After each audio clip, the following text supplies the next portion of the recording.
Pernah nggak sih waktu baca Alkitab ada bagian yang rasanya, aduh, ngebosenin banget? Nah, hari ini kita bakal bongkar rahasia besar yang justru tersembunyi di salah satu bagian yang paling sering di-skip orang. Oke, ini pertanyaan utamanya. Kenapa coba penulis kitab Keluaran menghabiskan 13 pasal? Itu hampir sepertiga dari keseluruhan kitab loh. Cuma buat ngomongin detail dekorasi interior.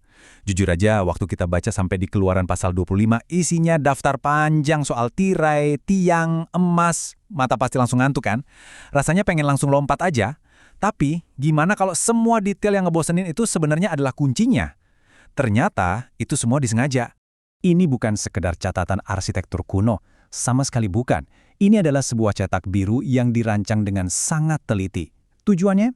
Untuk menjawab pertanyaan paling tua, paling fundamental di Alkitab, yang akarnya ada di pasal-pasal paling awal kitab Kejadian. Jadi kita mundur dulu ke awal. Di kitab Kejadian, Allah menciptakan dunia ini sebagai rumahnya, untuk dia tinggali bareng manusia. Taman Eden itu bisa dibilang adalah bait suci pertama, tempat surga dan bumi menyatu. Tapi, kita tahu ceritanya kan? Manusia memilih jalan sendiri, dan akhirnya mereka diusir ke arah timur, menjauh dari hadirat Allah. Nah, disinilah masalah terbesar yang muncul. Gimana caranya Allah dan manusia bisa kembali bersama? Dan di tengah-tengah situasi pelik itu, muncullah ayat ini. Ini adalah jawaban Allah yang wow, luar biasa. Coba deh dengarkan baik-baik. Dan mereka harus membuat tempat kudus bagiku, supaya aku akan diam di tengah-tengah mereka. Ini bukan soal bangunin aku rumah ibadah.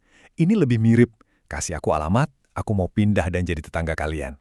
Oke, sekarang kita masuk ke bagian yang paling bikin merinding. Percaya nggak kalau semua instruksi detail tentang kemah suci itu ternyata polanya sama persis dengan kisah penciptaan di Kejadian pasal 1? Ini bukan kebetulan, ini sebuah gema yang disengaja. Lihat deh perbandingannya. Di Kejadian ada 7 hari penciptaan. Di Keluaran ada 7 kali Allah berfirman soal kemah suci. Cerita penciptaan diakhiri dengan Sabat. Firman ke-7 soal kemah suci tentang Sabat juga. Roh Allah yang melayang-layang di awal penciptaan, sekarang roh Allah yang sama memenuhi para perajin.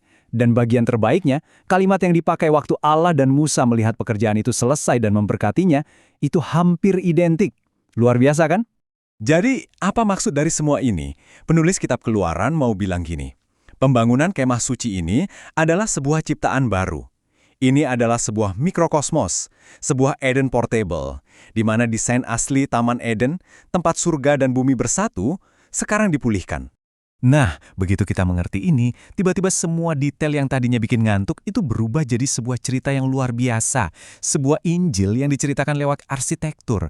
Yuk kita coba jalan-jalan masuk ke dalamnya. Jadi, kemah suci ini dibagi jadi 3 area utama. Kita akan mulai dari yang paling luar, halaman, tempat kita menghadapi masalah. Lalu kita masuk ke ruang kudus, tempat kita mengalami pemulihan. Dan akhirnya ke bagian paling dalam, ruang maha kudus, tempat kita menemukan jawabannya. Oke, perhentian pertama. Begitu kita masuk gerbang, langsung di depan mata. Mesbah perunggu. Tempat kurban, nggak ada basa-basi di sini. Pesannya jelas dan nggak bisa dihindari. Kamu nggak bisa mendekat ke hadirat Allah yang kudus tanpa membereskan dulu masalah dosa dan konsekuensinya. Setelah mesbah, ada bejana perunggu untuk pembasuhan. Dan ini detailnya puitis banget. Bejana ini dibuat dari cermin-cermin perunggu milik para wanita Israel yang dilebur. Bayangin deh, alat untuk melihat diri sendiri, untuk refleksi, sekarang diubah jadi alat untuk pembersihan. Apa yang tadinya nunjukin kekuranganmu, sekarang jadi alat yang menyucikanmu. Sekarang, kita masuk lebih dalam lagi, ke dalam tenda, ke ruang kudus. Suasananya langsung berubah. Di luar tadi terang benderang, di sini lebih temaram. Satu-satunya sumber cahaya datang dari kandil emas yang indah ini, menorah. Bentuknya nggak asing kan? Seperti pohon dengan 7 cabang. Dan ini bukan sembarang pohon. Ini adalah simbol dari pohon kehidupan dari Taman Eden. Pohon yang aksesnya tertutup setelah kejatuhan, sekarang ditanam lagi di dalam sini. Cahayanya menyala kembali. Di sekeliling kita di ruang kudus ini, ada lagi simbol-simbol pemulihan. Ada meja roti sajian, lambang persekutuan. Ada mesbah dupa, yang asapnya melambangkan doa-doa yang naik ke surga. Dan di ujung ruangan, ada penghalang terakhir. Sebuah tirai tebal, tabir, dengan sulaman gambar kerub, malaikat yang sama persis yang menjaga jalan kembali ke Taman Eden. Apa yang ada di balik tirai itu? Di ruang maha kudus, hanya ada satu benda. Satu-satunya perabotan di sana. Inilah pusatnya. Titik di mana hadirat Allah yang paling pekat bersemayam di bumi, tabut perjanjian. Dan perhatikan nama tutupnya. Bukan tahta penghakiman, tapi tutup pendamaian.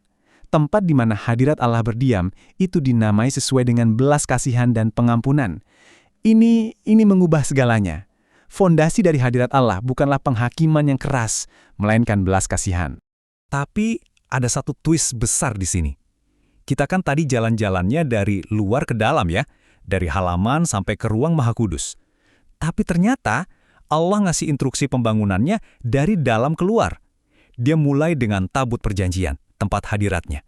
Lalu ruang kudus, baru yang terakhir halaman. Apa artinya? Bukan kita yang berjuang membangun jalan menuju Allah.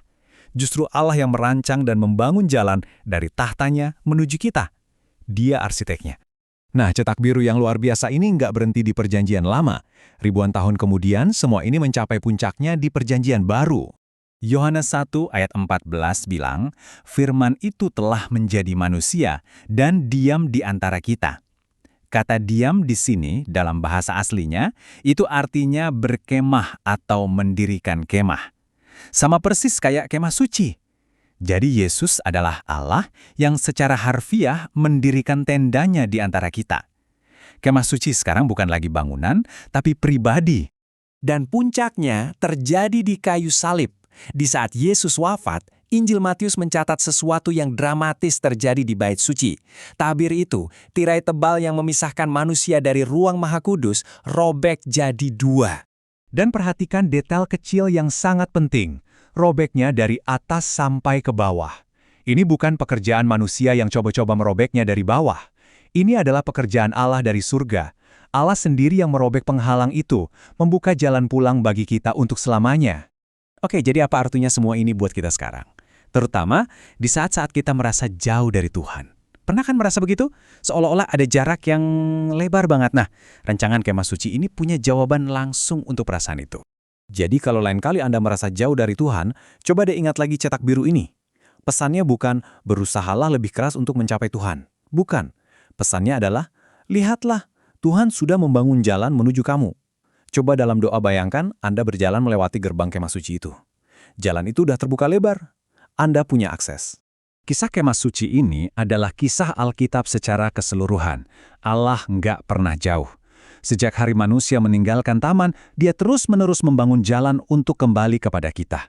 Jadi bagaimana jika jarak yang Anda rasakan sekarang itu bukanlah bukti bahwa dia absen, tapi justru itu adalah ruang di mana dia sedang bekerja paling aktif untuk menjangkau Anda.